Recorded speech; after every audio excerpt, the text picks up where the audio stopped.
Saudaraku, jadi tidak hanya cukup saudara ini jadi jemaat, ya.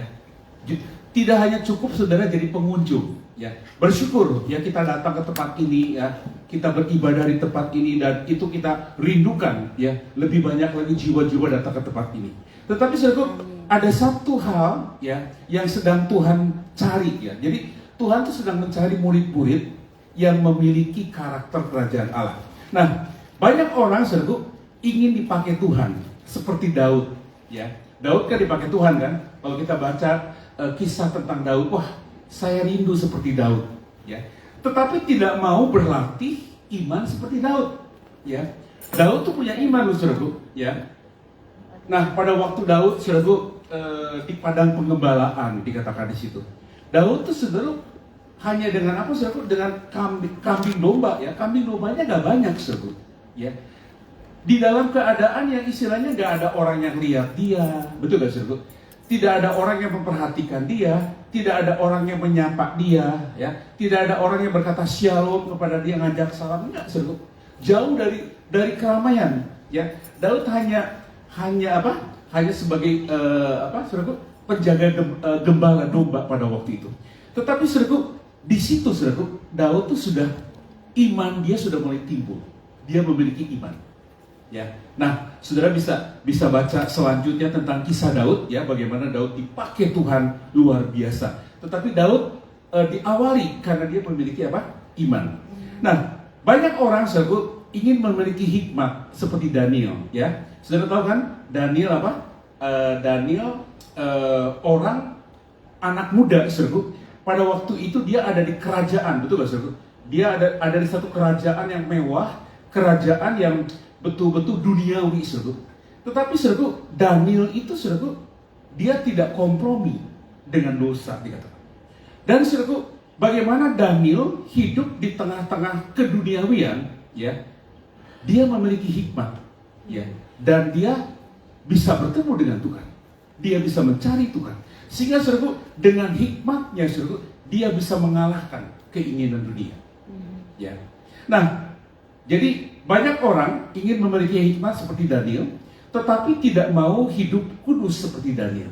Saudaraku, kita dipanggil apa? Untuk hidup kudus. Maka tadi ada lagu berkata, ku persembahkan hidupku, ya, sebagai apa? Persembahan yang hidup, yang kudus dan yang berkenan kepada Allah. Itu adalah apa? Ibadahmu yang sejati. Saudaraku, ibadah yang sejati itu mempersembahkan tubuh sebagai apa? Persembahan yang hidup, yang kudus dan yang berkenan kepada Allah. Seperti apa? Daniel. Nah, banyak orang saudaraku ingin memimpin seperti Musa. Ya, kalau kita baca Musa kan, wah saudaraku luar biasa. Tetapi tidak mau melalui proses pembentukan seperti Musa. Saudaraku, Musa itu dibentuk loh, betul gak? Ya. Musa dari orang yang gagap dikatakan, gak bisa ngomong. Saudara tahu gak gagap ngomongnya? Kalau WL saudara susah ngomong seperti ya. Apa susah ngomongnya. Musa itu seperti itu saudara. Ya. Dari orang yang gagap saudara, Musa itu apa? Dipakai Tuhan sebagai apa? Sebagai pemimpin. Tetapi saudara, Musa itu melalui proses, ya. Karakternya dibentuk, ya, melalui proses sehingga saudara, Musa dipercayakan pelayanan yang besar. Nah, ketika kita melihat Alkitab, ya, kita menemukan orang-orang yang dipakai Tuhan, betul gak? Ya, kalau kita baca di Alkitab, kita tuh menemukan orang-orang yang dipakai Tuhan secara luar biasa. Nah, masing-masing mereka tuh memiliki karakter yang dapat kita teladani, betul gak? Ya. Jadi kalau kita tadi lihat Daud, karakternya apa sih, betul gak? Kalau kita tadi kita lihat Daniel, karakternya apa sih? Ya saudaraku, kita bisa teladani saudaraku. Ya. Nah saudaraku, Nehemia saudaraku mengajarkan kita tentang doa. Ya. Daniel mengajarkan kita tentang ketaatan. Jadi saudaraku, pada waktu saya selidiki itu, Nehemia itu mengajarkan tentang doa. Ya. Terus apa saudaraku? Daniel mengajarkan tentang ketaatan. Musa mengajarkan kita tentang kepemimpinan. Ya. Nah, Marta, ya, saudara kan kalau dengar Marta, Pak jangan jadi Marta, kita harus jadi Maria, betul nggak? Maria memilih apa? bagian yang terbaik. Saudaraku tidak, saudaraku. Marta juga saudaraku mengajarkan kita tentang pelayanan. Ya, betul gak saudaraku? Pada waktu itu saudaraku Yesus datang ke rumah Maria Marta. Ya, dikatakan saudaraku Marta tuh sibuk ya melayani apa? Yesus. Dia menyediakan makanan, dia menyambut Yesus, saudaraku. Betul-betul Marta tuh punya apa? Punya jiwa, punya hati untuk apa? Melayani. Nah, sedangkan dikatakan saudaranya, saudara siapa? Maria, duduk dekat kaki Tuhan. Memang, saudara, Maria itu sudah memberi bagian yang terbaik. Tapi, saudara, Marta mengajarkan kepada kita tentang pelayanan. Betul gak? Saudara tadi kan melayani kan? Menyambut setiap kita yang datang. Ya, saudara melayani. Ya, itu bagus, saudara. Ya, jadi Marta itu bukan jelek, tapi Marta juga apa? Bagus. Jadi mengajarkan kita tentang apa? Bagaimana melayani. Nah, Daud, saudara ya, Daud mengajarkan kita tentang keberanian, ya, dalam peperangan iman, ya. Bagaimana saudara Daud bisa mengalahkan apa? Goliat, ya. Daud gak punya senjata, senjatanya cuma tradisional, ya, ketepel. Sedangkan saudara Goliat itu, wah, luar biasa, sudah tinggi gede, saudara, senjatanya juga hebat. Tetapi saudara Daud bisa mengalahkan Goliat, ya, karena keberaniannya pada waktu dia berperang. Nah, Paulus saudara mengajarkan kita tentang pemuridan pengajaran. Paulus saudara, walaupun dia dikatakan rasul yang paling muda, ya, jadi pada waktu itu saudara murid-murid sudah melayani, ya, sudah dipakai Tuhan. Paulus tuh masih istilahnya masih mencari orang-orang Kristen, saudara, ya. Dia menganiaya jemaat, saudara, ya. Tetapi saudara, pada waktu Paulus bertemu dengan Tuhan, hidupnya diubahkan oleh Tuhan, saudara. Paulus menjadi pribadi yang luar biasa, saudara. Sehingga apa yang kita bisa pelajari dari Paulus, ya? Paulus mengajarkan kita tentang pemuridan dan pengajaran. Bagaimana saudara Paulus memuridkan, bagaimana Paulus mengajar. Sehingga saudara banyak murid-murid yang diajarkan oleh Paulus itu, salah satunya Timotius dipakai Tuhan. Dan semuanya saudara berpuncak pada Yesus yang mengajarkan kasih yang sempurna. Ya ini saya udah langsung ke 6, padahal belum ya. Nah, namun tujuan kita saudara bukan menjadi Nehemia, ya, bukan menjadi Daniel, bukan menjadi Musa, bukan menjadi Marta, Daud atau Paulus, ya. Tujuan kita adalah menjadi seperti apa? Kristus. Jadi apa, saudara? Tujuan kita apa? Menjadi seperti Kristus, ya. Kita tidak harus, maksudnya gini, kita belajar dari keteladanan Daniel, ya, dari Musa. Tetapi kita tidak harus menjadi seperti Daniel, ya. Tujuan kita adalah menjadi seperti Kristus. Karena setiap tokoh tersebut hanyalah cerminan, ya, sebagian dari karakter Kristus. Kristus adalah pendoa yang sempurna. Ya, Yesus dikatakan pagi-pagi benar, pada waktu hari masih gelap dia berdoa. Jadi saudara, Yesus juga suka berdoa. Ya, Yesus suka berdoa. Dia mencari wajah Tuhan. Ya, Yesus juga adalah hamba yang taat dan sempurna. Betul gak? Dia melayani, saudara. Dia juga adalah pemimpin agung. Dia juga pelayan, ya. Dia juga pahlawan yang mengalahkan dosa dan maut, ya. Guru yang agung dan sumber kasih yang sempurna. Karena itu saudara, jika gereja masa kini, ya, ingin menjadi gereja yang kuat dan berdampak. Nah, ini saudara, kalau kita, ya, gereja kita mau menjadi gereja yang kuat dan berdampak, maka kita harus apa saudara? Berdoa seperti apa? Nehemia. Ya, taat seperti Daniel, ya, memimpin seperti Musa, melayani seperti Marta, ya, berperang seperti Daud, ya, mengajar seperti Paulus dan mengasihi seperti Yesus. Inilah karakter murid sejati yang akan dipakai Tuhan, saudara, ya, untuk menyelesaikan amanat agung pada akhir zaman. Nah, kita masuk ya. Mari kita pelajari bersama-sama 7 karakter yang harus dimiliki gereja Tuhan hari-hari ini. Jadi tadi saudara yang pertama tuh berdoa seperti apa, saudara? Seperti Nehemia, ya. Nah, kalau kita lihat saudara firman Tuhan, ya, di 1 Korintus 11 ayat 1 dikatakan seperti ini, ya, ke belakang, ya, oke. 1 Korintus 11 ayat 1, kita baca sama-sama ya. Jadilah pengikutku sama seperti aku juga menjadi pengikut Kristus. Terjemahannya, ikutlah teladanku sama seperti aku juga mengikuti teladan Kristus. Saudara berani gak ngomong? Jadilah pengikutku sama seperti aku menjadi pengikut Kristus. Ya. Ikutlah teladanku sama seperti aku juga mengikuti teladan Kristus. Saudara, Paulus tuh berani ngomong gini, ngomong seperti itu. Jadilah pengikutku, ya, sama seperti aku juga menjadi pengikut Kristus.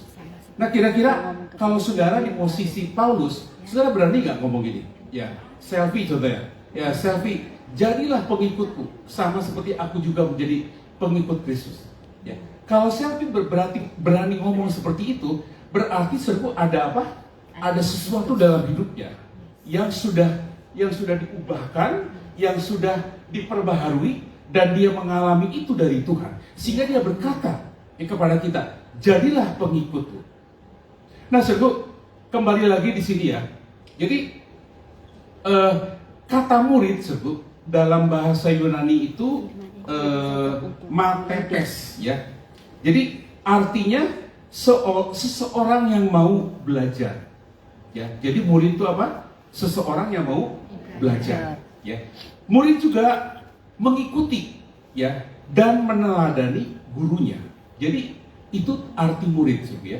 Jadi murid adalah seseorang yang mau belajar, ya, mengikuti dan meneladani gurunya. Maka gereja masa kini, saudara, dipanggil untuk memiliki kehidupan yang mencerminkan karakter itu, ya, terutama apa? Karakter Kristus. Nah, kita masuk, saudara, ya. Jadi yang pertama tuh berdoa seperti Nehemia. Nehemia 1 ayat 4 sampai dengan 11. Nanti saudara bisa baca. Tapi saya baca bagian yang terpentingnya aja, bukan yang terpenting, bagian yang inti. Ya. Jadi ketika aku mendengar perkataan itu, duduklah aku menangis. Ketika aku mendengar perkataan itu, duduklah aku apa? Menangis. Jadi pada waktu Nehemia mendengar perkataan itu, dikatakan duduklah ia dan aku menangis. Saudaraku, berdoa, saudaraku. Jadi bahasa aslinya itu palal, ya, bersyafaat, ya. Berdoa itu apa? Palal, bersyafaat, memohon dengan sungguh-sungguh kepada Allah. Saudaraku, pada waktu engkau menjadi orang Kristen, ya, ada bagian yang tidak boleh ditinggalkan dalam hidupmu, yaitu apa? Berdoa. Ya. Makanya saudaraku, orang Kristen tanpa doa, dia mati. Ya. Makanya dikatakan, saudaraku, doa adalah nafas hidup orang percaya. Jadi saudaraku, orang Kristen itu identik dengan orang yang suka berdoa. Betul gak? Ya. Makanya saudaraku, kalau orang Kristen tidak pernah berdoa, mati secara rohani. Amin. Nah, saudaraku, kita diingatkan kembali, saudaraku, kita diingatkan kembali bahwa doa itu bersyafaat, ya, memohon, ya, dengan sungguh-sungguh kepada Allah. Nehemia, saudaraku, bukan hanya melihat masalah. Jadi pada waktu itu, saudaraku, dia melihat masalah bangsanya, saudaraku. Ya. Contohnya lah kita di mana? Di Indonesia. Ya. Kita melihat permasalahan bangsa kita. Ya. Kita melihat permasalahan bangsa kita. Nah, saudaraku, pada waktu kita melihat permasalahan bangsa kita, ya, seperti Nehemia, dia bukan hanya melihat, saudaraku, ya, tetapi membawa masalah itu kepada Tuhan. Itu namanya apa? Berdoa. Jadi pada waktu kita melihat sesuatu yang tidak baik, ya, pada waktu kita melihat sesuatu yang tidak benar terjadi, saudaraku, kita bawa masalah itu kepada Tuhan. Itu namanya berdoa.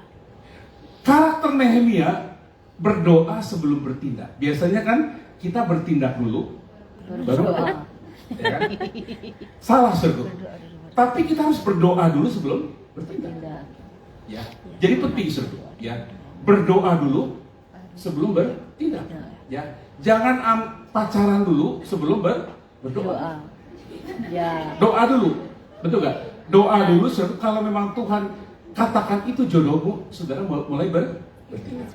Itu contoh. Jadi saudara, berdoa sebelum bertindak, berpuasa sebelum mengambil keputusan, ya, berpuasa sebelum mengambil keputusan. Saudaraku, kalau ini kita lakukan, maka saudaraku kita nih akan menjadi orang yang berdoa seperti Nehemia. Mencari kehendak Tuhan sebelum strategi manusia. Ya, betul gak saudaraku? Saudaraku, strategi manusia dengan strategi Tuhan itu berbeda. Strategi Tuhan tuh saudaraku luar biasa. Tidak pernah terpikirkan oleh pikiran kita, ya, oleh otak kita. Tetapi strategi manusia itu saudaraku ya istilahnya berbeda dengan strateginya Tuhan. Makanya saudaraku, kita harus mencari kehendak Tuhan dulu, ya, sebelum strategi manusia. Nah, banyak gereja saudaraku sibuk dengan program, ya, tetapi kurang berdoa. Bersyukur saudaraku, gereja kita adalah gereja yang berdoa. Amin. Ya, saudara bersyukur saudaraku, gereja kita adalah gereja yang berdoa, ya. Jadi saudaraku, gereja yang berdoa, kalau gereja yang berdoa, saudaraku, maka gereja itu akan melihat mujizat. Amin. Kalau gereja suka berdoa, maka gereja itu akan menerima hikmat daripada Tuhan. Dan kalau gereja suka berdoa, gereja itu akan mengalami kebangunan rohani. Amin. Jadi saudaraku, jangan mulai pelayanan tanpa doa. Ya. Jadi saudaraku, kita diingatkan kembali saudaraku, berdoa seperti Nehemia. Biarlah kita menjadi pribadi-pribadi yang suka berdoa. Amin. Amin, saudaraku. Ya. Nah, saudara yang baru pertama kali hadir, ya, mungkin di ibadah kita sore hari ini, ya. Mungkin saudara mau dengar khotbah ini buat apa ya, Pak? Ya, doa itu memang penting. Betul gak, saudara? Ya. Doa itu adalah penting. Ya. Coba kalau kita melihat saudara-saudara kita, saudara, ya, saudara. Jadi saya masa kecil saya tuh saya di Bandung, saudara, ya. Jadi saya tinggal di gang, saudara, ya. Saudara tahu nggak gang? Ya, kalau di Singapura udah nggak ada gang lah, saudara. Tapi kalau di Bandung tuh masih ada gang-gang yang sempit. Saya tuh tinggal di situ, saudara. Nah, saudara, kiri kanan depan belakang itu ada apa? Ada masjid, ya, kiri kanan depan belakang, saudara. Jadi saudara, setiap pagi itu saya dengar, saudara, kiri kanan depan belakang itu, saudara, ya, saudara-saudara kita yang sedang beribadah gitu, kiri kanan depan belakang. Nah, pada waktu itu, saudara, jadi itu tuh membuat sesuatu yang istilahnya tuh terbiasa lah, ya, dengar seperti itu.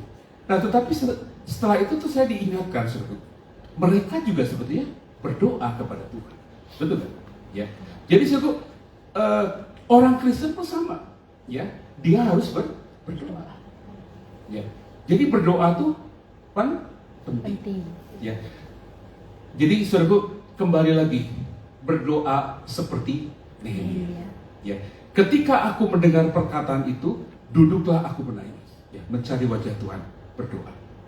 Nah, yang kedua saudara, taat seperti Daniel, ya. Jadi Daniel 6 ayat 10 dikatakan, Daniel tetap berdoa meskipun ada ancaman hukuman mati.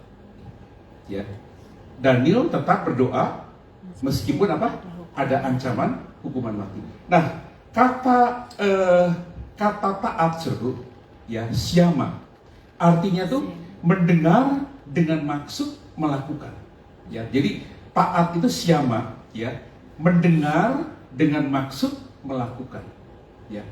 Bukan mendengar telinga kiri keluar telinga kanan, ya.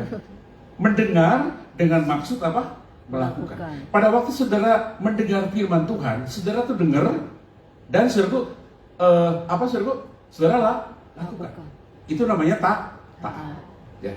Saudara, hal ini seringkali kita lupa, ya. Jadi karena kita sering dengar firman Tuhan, ya, kita sering dengar, ya, istilahnya khotbah-khotbah yang bagus, tapi kadang kita lupa. Kita hanya mendengar, ya, tapi keluar lagi gitu, ya. Tetapi ketaatan, saudara, berbicara pada waktu kita mendengar firman Tuhan, kita melakukan. Saudara, Daniel tidak menyesuaikan dirinya dengan dunia. Ya, seperti tadi saya katakan, ya. Jadi walaupun Daniel itu hidup di dalam kerajaan yang duniawi, saudara, Daniel itu tidak sama dengan dunia. Nah, karakter Daniel, saudara, setia dalam pembuangan. Jadi waktu itu, saudara, mereka tuh dibuang sebetulnya. Ya.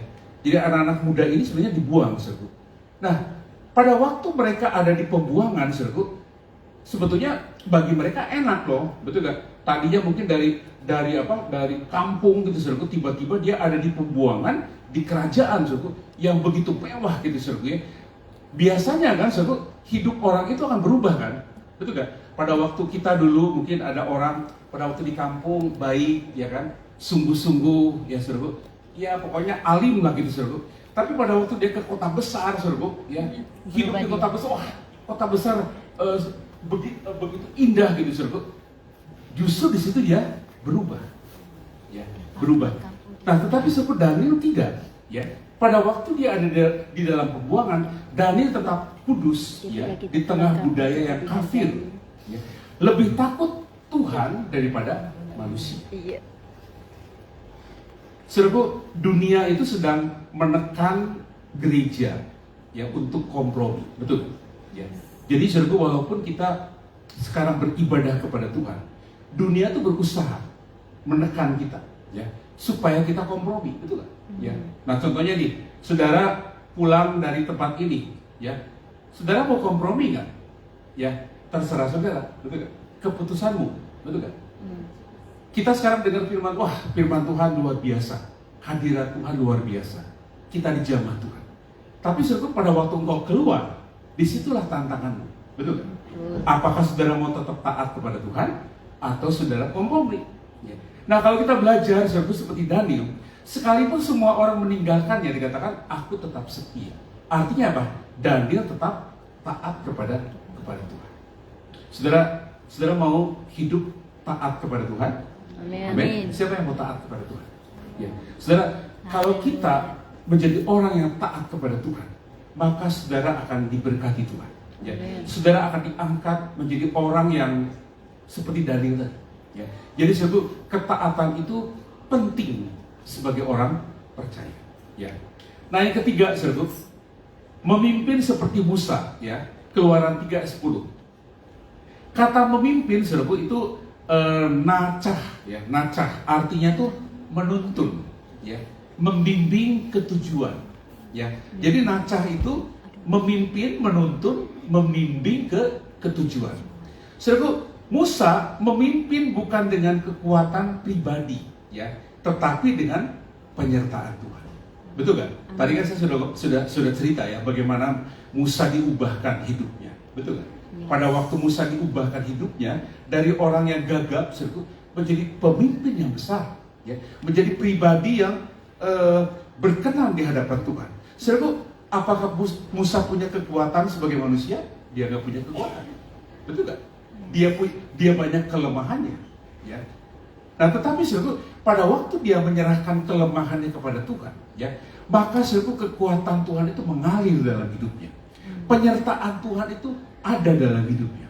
Saudara, makanya kalau kita merasa, Pak, aku ini nggak bisa apa-apa, Pak, ya, aku ini nggak bisa apa, Pak, kerjaanku hanya seperti ini. Saudara, jangan ngomong gitu, ya. Kita punya kelemahan. Tapi kalau kita punya kelemahanmu serahkan kepada Tuhan, ya, dan engkau mulai hidup taat kepada Tuhan, maka saudara, kelemahanmu akan diubahkan. Amin. Kekuatan Tuhan akan mengalir dalam hidupmu, ya. Makanya saudara, kalau kita melihat, saudara, Musa tuh orang yang selalu disertai oleh Tuhan, ya. Makanya saudara, ada lagu berkata, jika kalau engkau tidak besertaku, ku tidak mau berjalan. Ya. Kalau engkau tidak besertaku, aku tidak mau berjalan. Artinya apa, saudara? Musa tuh betul-betul mengandalkan penyertaan Tuhan. Saudara, kekuatan manusia terbatas. Ya, betul kan? Ya. Saudara mau mengandalkan kekuatanmu sampai kapan? Ya, kekuatan manusia itu terbatas. Tetapi penyertaan Tuhan itu luar biasa. Ya, penyertaan Tuhan akan membawa kita. Karakter Musa juga adalah rendah hati. Ya, Musa tuh orang yang rendah hati kan, ya.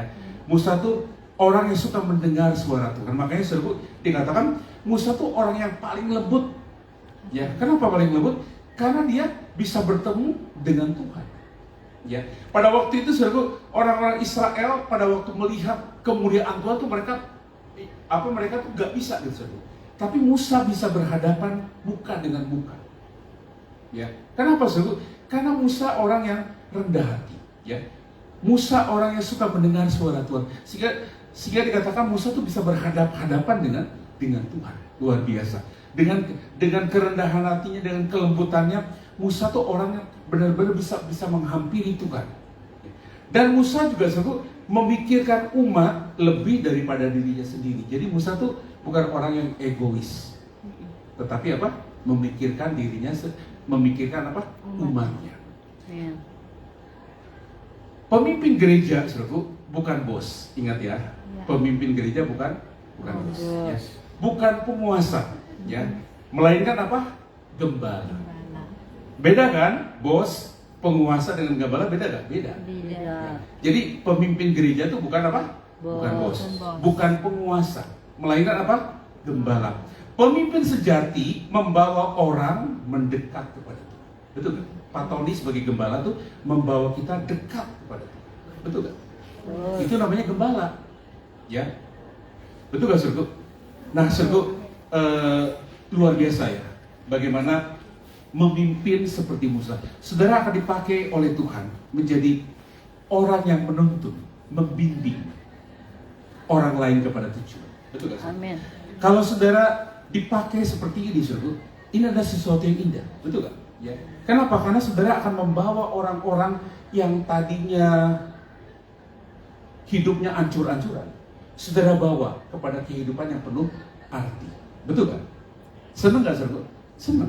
Nah, makanya saudara, biarlah karakter ini ada pada kita. Nah, yang keempat, saudara, melayani seperti Marta, ya. Jadi Lukas 10 ayat 38 sampai 42. Marta. Jadi si Marta itu sering dipandang negatif, betul gak? Kan tadi saya udah ngomong kan, jangan sibuk seperti Marta, ya kan? Ya kan ngomong gitu kan? Ya, selalu dipandang negatif kan? Ya, jangan seperti Marta, seperti Maria, gitu ya. Padahal ia memiliki hati yang melayani. Ya. Marta tuh punya hati yang melayani. Saudara punya hati melayani gak? Punya kan? Ya. Punya hati yang melayani, saudara. Nah, bahasa asli melayani itu diakonia. Coba katakan bersama saya. Apa sih, saudara? Diakonia. Artinya pelayanan, ya, pengabdian, pelayanan kasih. Jadi saudara, melayani itu pengabdian. Kita mengabdi, ya, pelayanan kasih, ya. Nah, pelajaran dari Marta melayani adalah panggilan mulia. Saudara, melayani itu panggilan yang mulia. Sampai hari ini, saudara, saya tuh selalu menghargai bahwa pelayanan itu panggilan yang mulia. Amin. Betul gak? Kalau saya bisa melayani, itu adalah panggilan yang mulia. Betul gak? Sampai hari ini, saudara, saya tuh sudah melayani gak tahu berapa puluh tahun gitu, saudara. Tapi saudara, melayani itu indah. Melayani itu adalah panggilan yang mulia. Yes. Makanya saudara, ayo kita melayani dengan sungguh-sungguh, ya. Karena adalah panggilan yang mulia, ya. Panggilan yang kudus, panggilan. Namun pelayanan harus lahir dari hubungan dengan Tuhan. Kembali lagi situ. Jadi kita tuh melayani karena dari hubungan dengan Tuhan. Ya, artinya apa sih? Kita menerima kasih Tuhan. Kasih Tuhan itu luar biasa dalam hidup kita. Kasih Tuhan itu mengubahkan hidup kita. Nah, apa yang harus kita lakukan? Kita melayani Tuhan. Jadi saudara, jangan hanya sibuk bekerja untuk Tuhan. Makanya kan kita ini bukan melayani apa? Pekerjaan Tuhan. Benar juga gitu ya. Tetapi kita melayani Tuhan. Jadi melayani pekerjaan Tuhan dan melayani apa? Tuhan. Jadi tetapi juga duduk, artinya apa? Duduk dekat kaki Tuhan. Jadi kita ini harus seperti Marta dan Maria. Marta melayani, ya. Maria apa, saudara? Duduk dekat kaki Tuhan. Seimbang kan? Ya. Maria dan Marta. Ya, jadi bukan hanya Pak jangan jadi Marta, tidak. Ya. Melayani dan duduk dekat. Pelayanan juga penyembahan. Ya. Mungkin pada waktu kita melayani, saudara, tantangan kan banyak. Ya. Kenapa banyak orang meninggalkan pelayanan? Ya, karena memang pelayanan itu nggak gampang, betul gak? Ya, untuk membangun sebuah pelayanan itu tidak mudah, betul gak? Kalau TKISS sampai hari ini ada, itu dibangun, betul gak? Ya kan? Ya, ada yang mundur, ada yang pindah ke gereja lain, itu biasa. Tapi pelayanan itu adalah yang harus dibangun, Ya. Pelayanan itu dibangun, ya. Tetapi kalau pelayanan dimulai dengan doa, dengan penyembahan, maka pelayanan itu akan menjadi sesuatu yang indah. Ya, walaupun tantangan banyak, cobaan banyak, tapi pelayanan kita tetap kokoh dan kuat. Nah, yang kelima, saudara, berperang seperti Daud, ya, 1 Samuel 17 ayat 45. Kata bertarung, ya, atau berperang tuh jadi lacam, ya, lacam. Apa, saudara? Lacam. Lacam. Ya, lacam. Oh, Lacam. lacam. Ya, jadi artinya tuh apa? Berperang, berjuang. Ya, berperang, berjuang. Saudara ingat, ya, kekristenan itu juga identik dengan peperangan. Ya. Jadi kalau saudara menjadi orang Kristen, saudara juga harus siap berperang. Betul kan?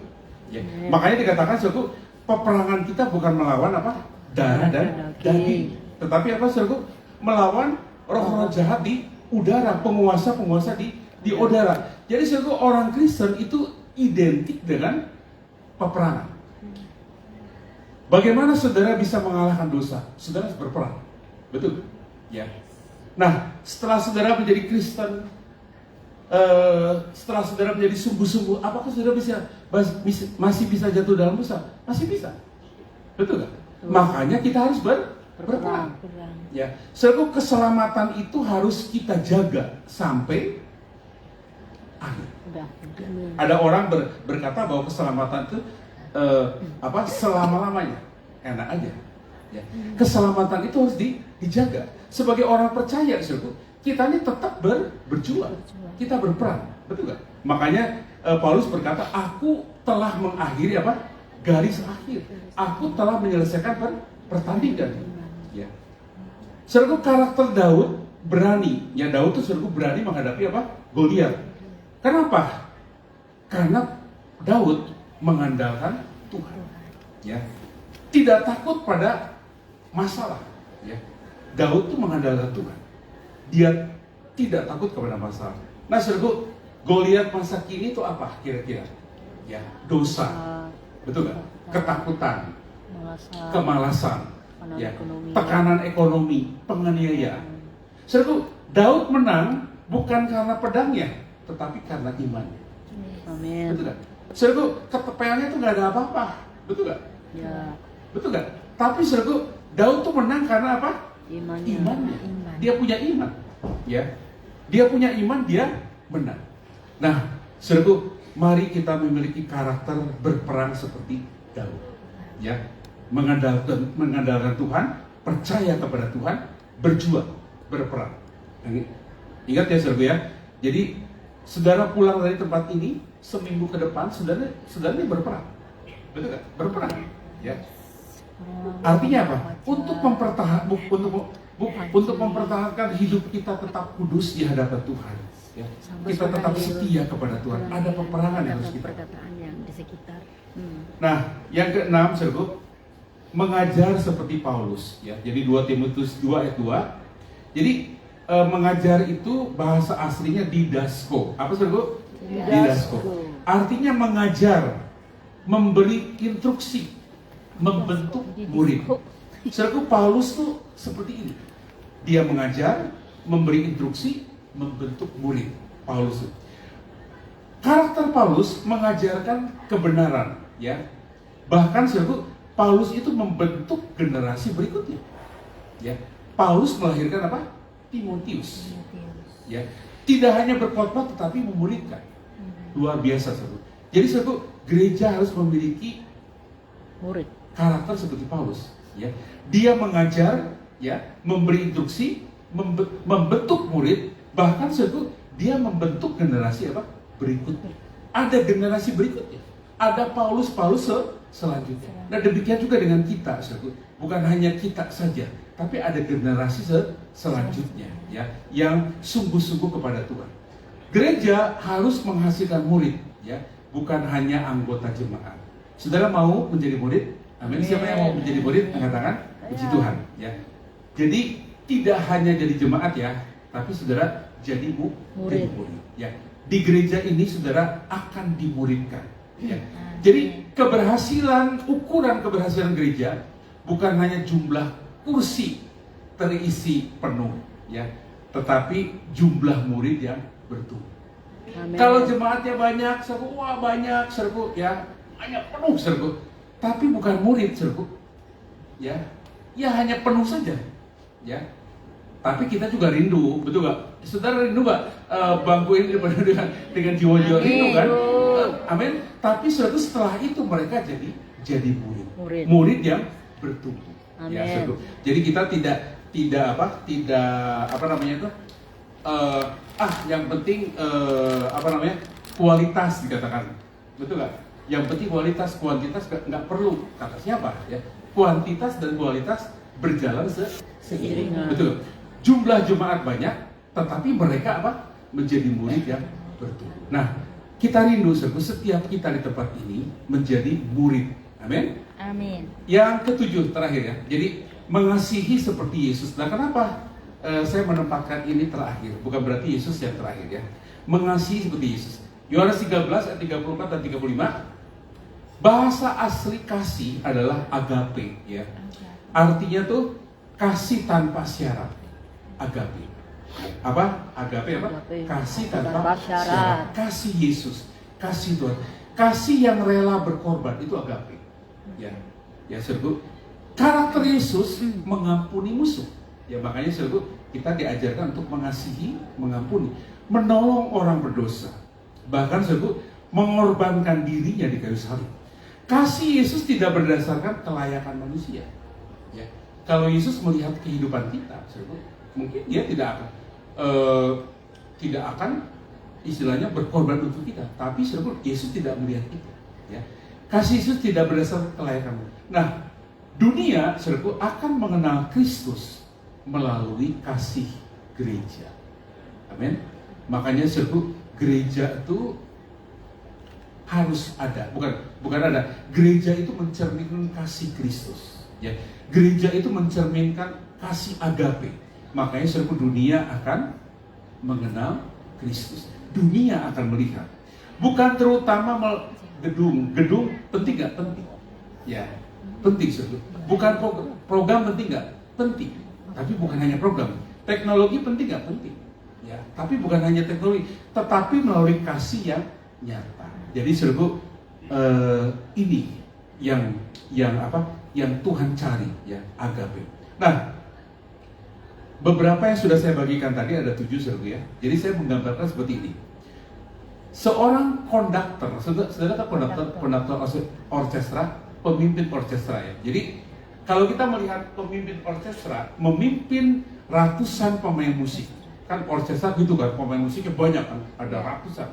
Ada alat tiup, macam-macam. Nah, ada yang memainkan biola, ya. Ada yang meniup trompet, kayak tadi ada sopar gitu ya. Ya, terus apalagi saudara, ada yang memainkan drum, ya. Ada alat musik lainnya. Jadi full orkestra. Nah, fungsinya saudara berbeda, betul nggak? Ya. Berbeda kan? Berbeda. Tetapi tujuannya sama. Untuk apa saudara? Menghasilkan simfoni yang indah. Ya. Demikian juga dalam gereja. Ya, pertama Nehemia mengajarkan apa? Doa. Ya, doa. Daniel itu mengajarkan ketaatan. Amin. Musa apa? Mengajarkan kepemimpinan. Ya, jadi Marta mengajarkan pelayanan. Daud mengajarkan keberanian. Paulus mengajarkan apa? Pemuridan. Yesus mengajarkan apa? Kasih. Ketika semuanya bersatu, gereja menghasilkan harmoni kerajaan Allah. Amin. Betul kan? Indah kan saudaraku? Ya. Nah, puji Tuhan. Kesimpulan ya. Jadi Tuhan sedang membangun gereja yang berdoa seperti Nehemia. Karena doa membuka jalan bagi mujizat. Amin. Ya. Taat seperti Daniel karena ketaatan mendatangkan perkenanan Tuhan. Ya. Saudara taat, saudara menjadi orang yang berkenan kepada Tuhan. Memimpin seperti Musa, karena apa? Kepemimpinan adalah melayani.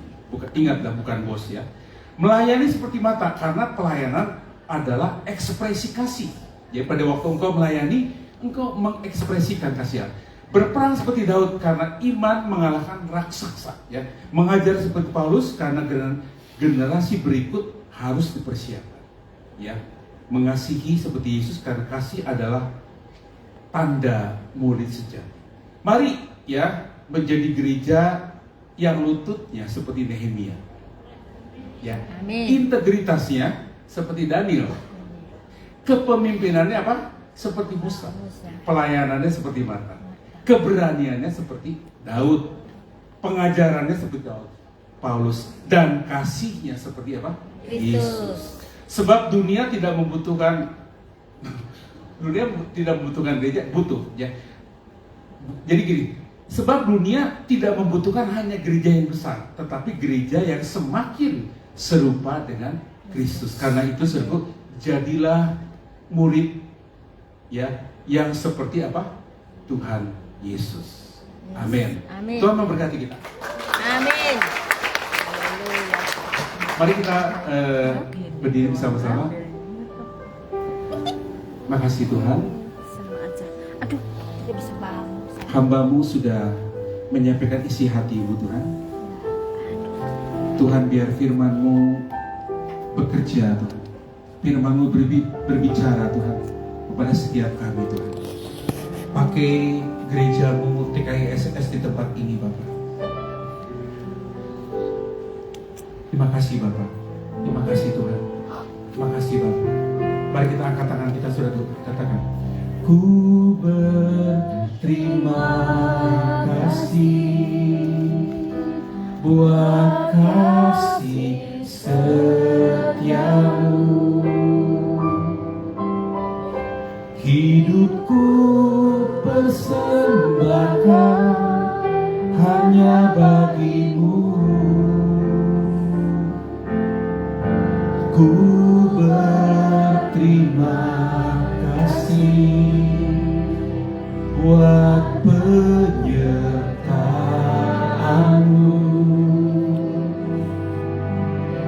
Tak ada yang ku pinta, hanya bersyukur, menyembah-Mu. Ku berterima kasih, mari naikkan, buat kasih setiamu. Hidupku persembahkan hanya bagimu. Ku berterima kasih buat penyertaan-Mu. Tak ada yang ku minta, hanya bersyukur, menyembah-Mu. Dari depan kita akan pujian ini semua. Ku ada hari ini karena kasih karunia-Mu, semua yang terbaik disediakan bagiku. Kaulah penenun hidupku, Kau pegang masa depanku, jiwaku menyanyikan haleluya. Ku berterima kasih buat kasih setiamu. Benar Tuhan, hidupku persembahkan hanya bagimu. Haleluya. Ku berterima kasih buat penyertaan-Mu. Tak ada yang ku minta, hanya bersyukur. Pak singkat maju ke depan. menyembahmu. Haleluya, ku berterima kasih. Ku berterima kasih. Wah, kasih setiamu. Hidupku bersembahkan hanya bagimu, bagimu Tuhan. Ku berterima kasih buat penyertaanmu, buat penyertaanmu. Haleluya. Tak ada yang ku minta, hanya bersyukur, menyembahmu. Mari kita angkat tangan kita sekali lagi. Ku berterima kasih, kasih setiamu. Hidupku bersembahkan hanya bagimu. Ku berterima kasih,